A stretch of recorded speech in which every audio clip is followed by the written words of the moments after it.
Hola, bos días. Bueno, como xa dixo o profesor, hoxe temos con nos a Xapermui Martínez, diplomada en Educación Social, licenciada en Pedagogía especialista en Pedagogía feminista, sobre o sentir, deseña, desenvolve e avalía accións socioeducativas no marco desta disciplina, dirixidas a alumnado de diferentes etapas, familias, profesorado e outros ou outras profesionais do ámbito da atención a persoas.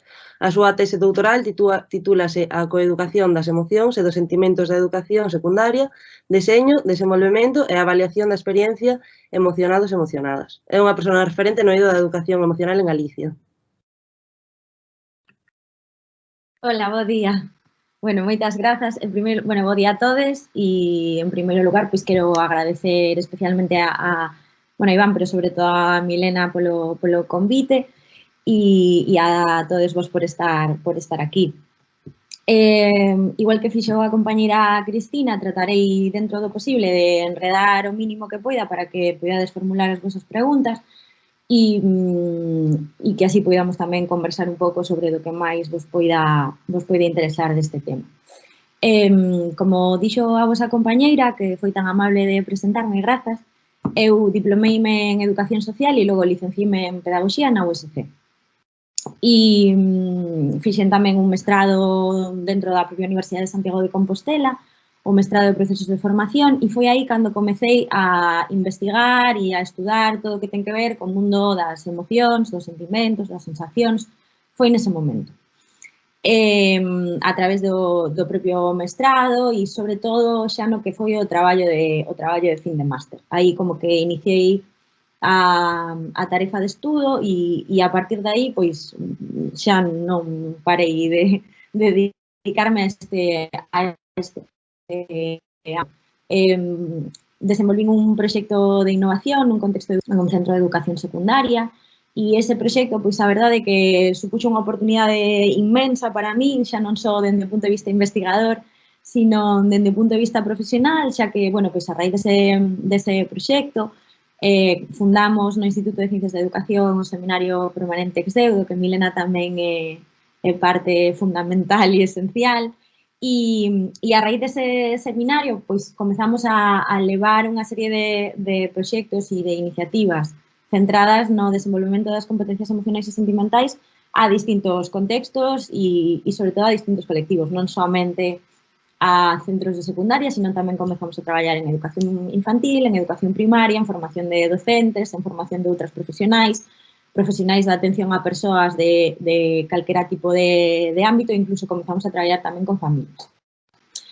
E un bo día, nunha desas actividades, eu fui convidada a intervir nunha xornadas de educación para a igualdade, porque, aínda que eu traballo sobre do sentir, pois fago dende a perspectiva feminista, eu traballo atravesada dunha forma moi clara e moi explícita tamén, non teño pudor en dicilo, ao revés, estou moi orgullosa polos feminismos e convidaronme a unhas xornadas de educación para a igualdade para falar un pouco de como traballábamos esta parte do desenvolvemento emocional e sentimental desde os feminismos e aí coñecín a unha persoa que me propuxo a oportunidade de traballar para a súa consultora. Era unha consultora privada que sobre todo se dedicaba ao que tiña que ver co deseño, desenvolvemento, implementación e avaliación de todo tipo de iniciativas que tiñan que ver co desenvolvemento das persoas, coa educación das emocións e aí nesa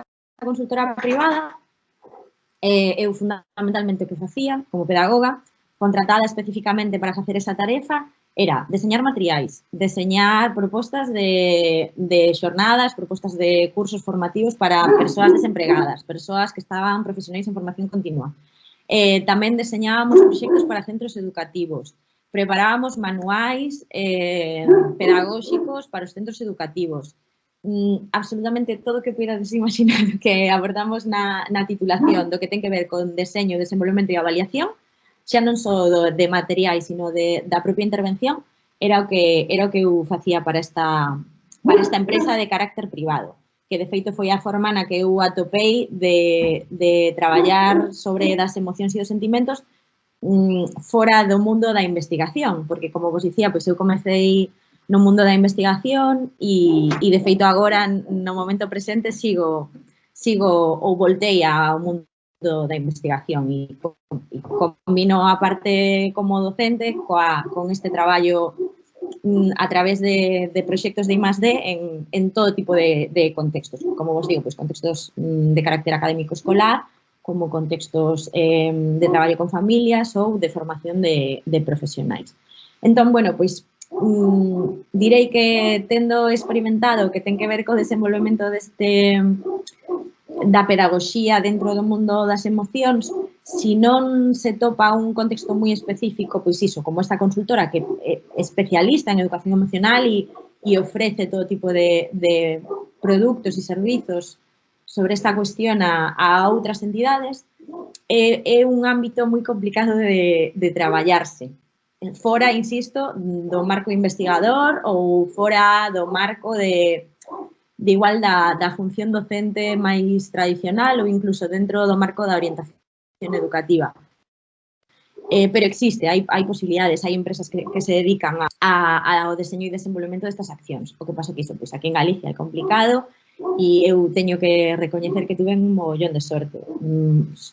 Síntome unha privilexiada polas oportunidades que fun atopando, pero bueno, que tamén tiñan que ver con tamén a curiosidade e o feito de intentar facer nicho, que moitas veces é o que nos toca nesta profesión.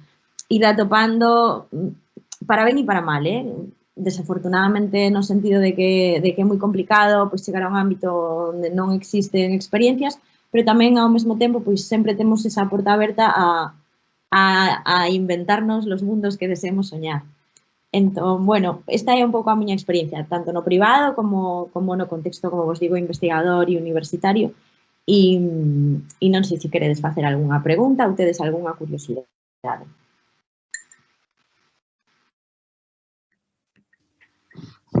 Boas, Aixa. Hola, boas, Marcos.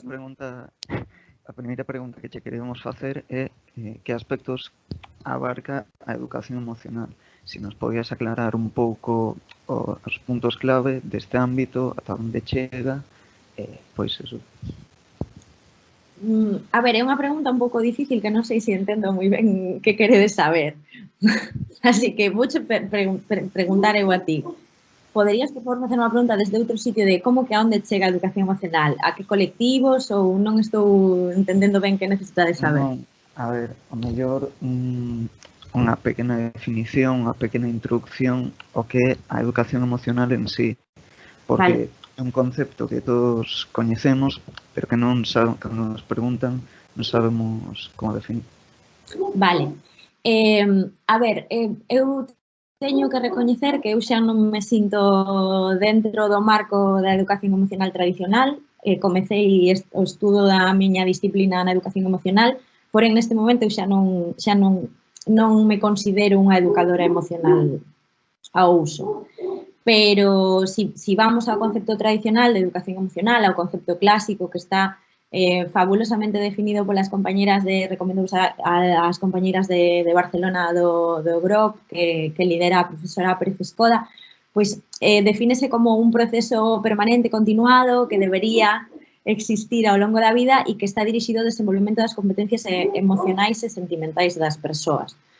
Entón, é toda esa acción educativa que serve ao fin do desenvolvemento das competencias que se teñen tipificado como emocionais e sentimentais ou incluso, segundo a autoría, emocionais e sociais ou, segundo a autoría tamén, estrictamente emocionais, non? Que son aquelas competencias que serven para relacionarnos con nos mesmes e para relacionarnos coas outras persoas de forma eficaz, saudable, pacífica, constructiva. Vale, perfecto. Era o que queríamos saber. Moitas grazas. Gracias a ti. Hola. Bueno, vou a ver se me funciona a cámara porque sempre me dá problemas. Non te preocupes.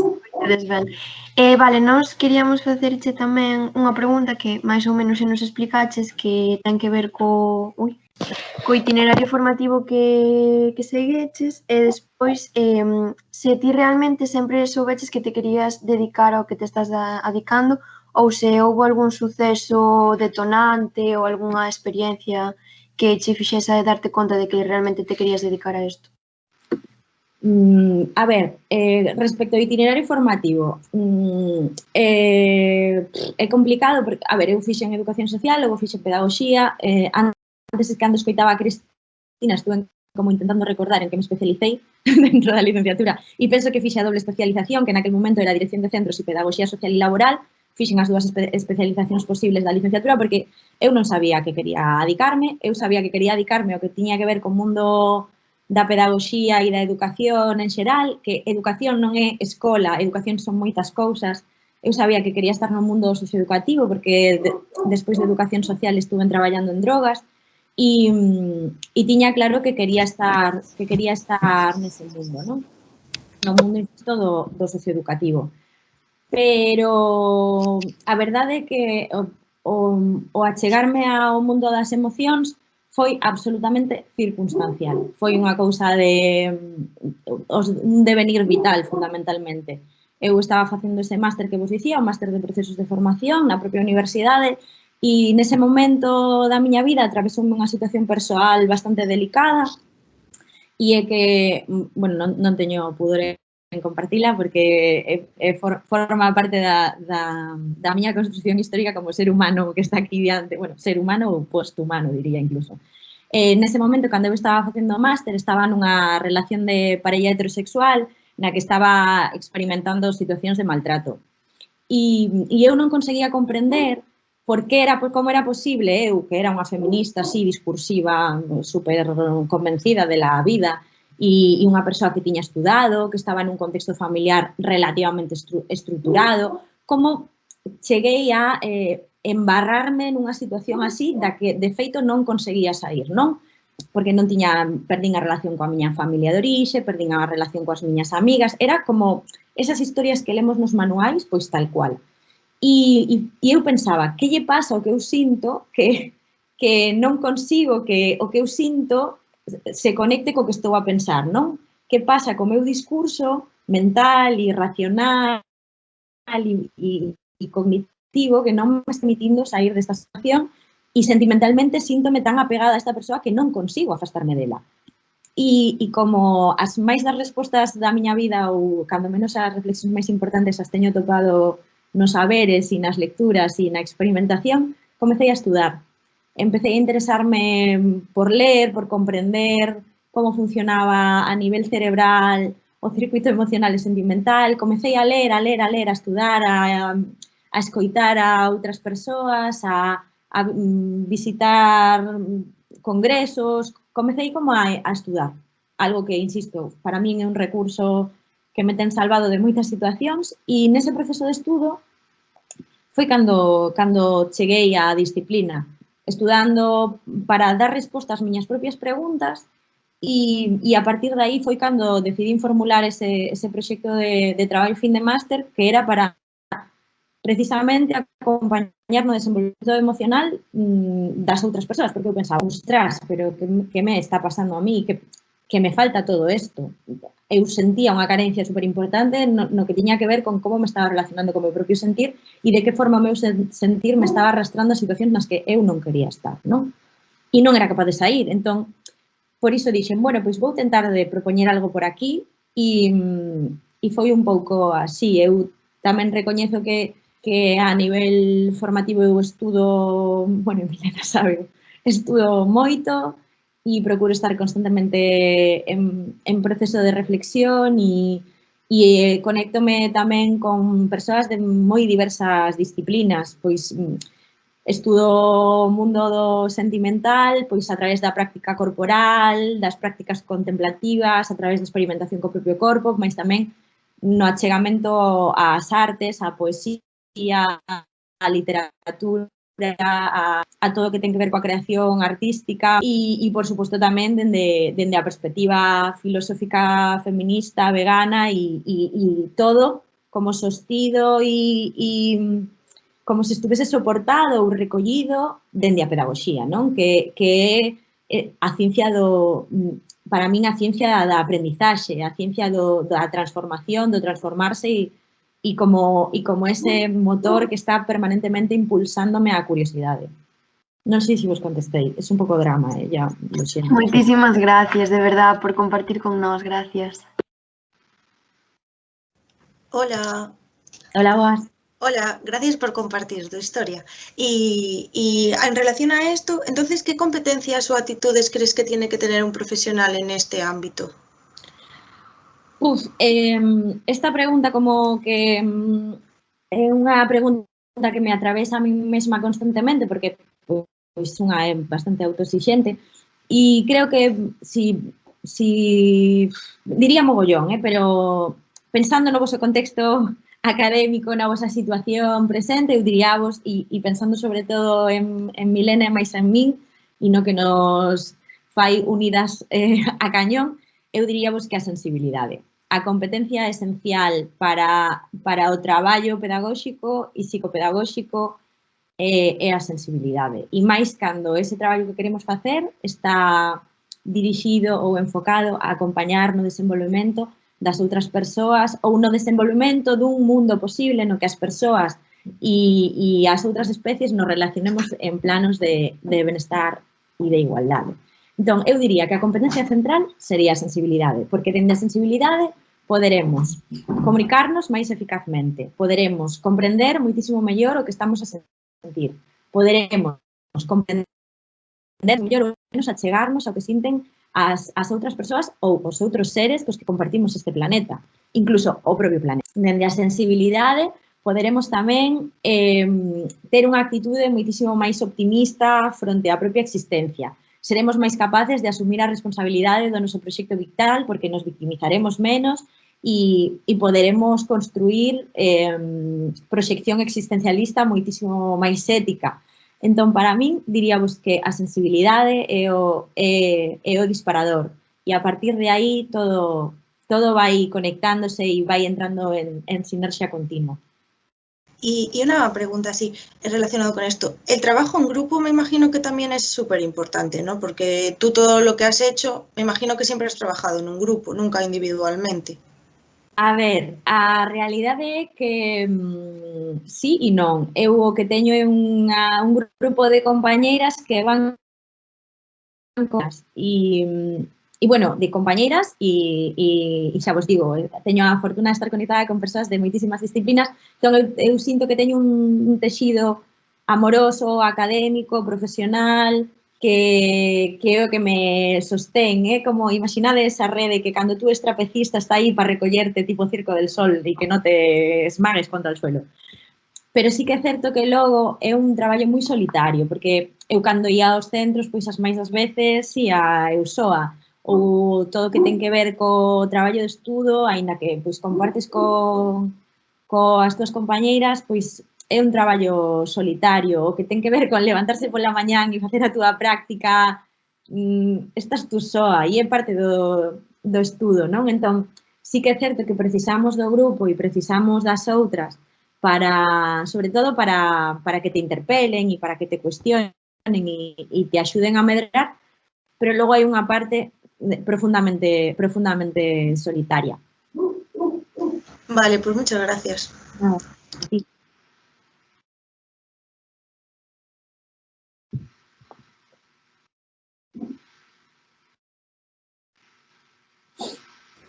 Hola, buenos días. Hola, buen día.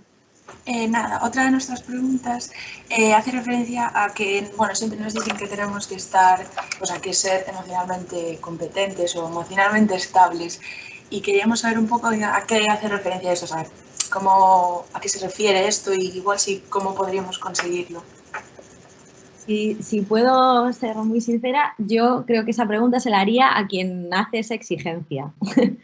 Quiero decir, quen sexa capaz de estar emocionalmente estable, para min será un cíborg. Porque si por algo se caracteriza a emocionalidade humana é pola súa capacidade de fluctuar e de estar constantemente en movimento. Non hai nada máis dinámico. Entendo que esa estabilidade fai referencia a ter un autocoñecemento suficiente que te permita relacionarte dunha forma que non sexa desadaptativa. Porén, eu son unha defensora radical do desequilibrio e do malestar e de reivindicar os espazos de incongruencia, incluso tamén moitas veces, porque é o que ten que ver co mundo do sentir é un mundo moi complexo e e é moi particular, cada subxectividade pois temos as nosas características, porque cada persoa temos a nosa experiencia vital, a nosa historia, os nosos desexos, as nosas curiosidades, as nosas motivacións, e estamos constantemente como intervidas polo que sucede fora, mas tamén polo que sucede dentro.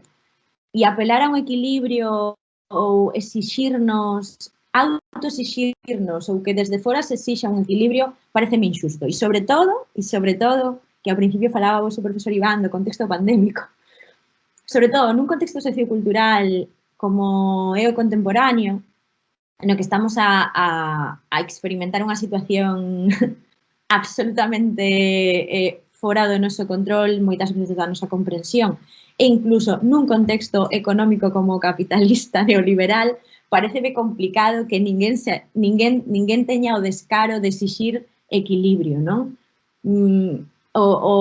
Vivimos un presente, xa non digo un futuro, vivimos un presente continuo absolutamente incerto, no que resulta francamente complicado proxectarse porque, bueno, pois a cuestión do mercado laboral está como está, a cuestión económica está como está, agora mesmo pois a situación de saúde pública está como está, jova, pois como para que a mí nadie me pida estar equilibrada.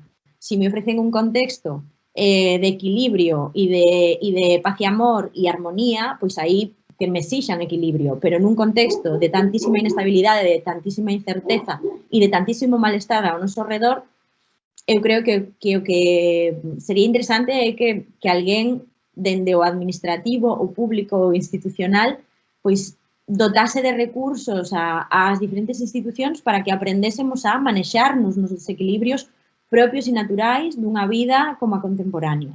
Entón, entendo que se refiren a, sobre todo, pois, se eu penso na experiencia dun corpo socializado en feminino como o meu, pois eu entendo que cando a mí se me exixía ou se me exixe no momento presente, non, equilibrio, refírense a que non me porte como unha histérica, ou que non me enfade. Pero, bueno, eu pois síntome con dereito a enfadarme e permítome o enfado e permítome o que socialmente se maldenomina histeria, non? Que é o feito de non estar permanentemente nunha postura de compracer as outras persoas, de servir e de someterme. Pero, bueno, eu diríavos que vos exixa equilibrio emocional, que vos explique primeiro a que se refire e logo, pois, preguntádelle como manifesta o seu propio equilibrio emocional para sentirse legitimade a exixirlo ás outras persoas. Coincido totalmente. Muchas gracias, Aisha.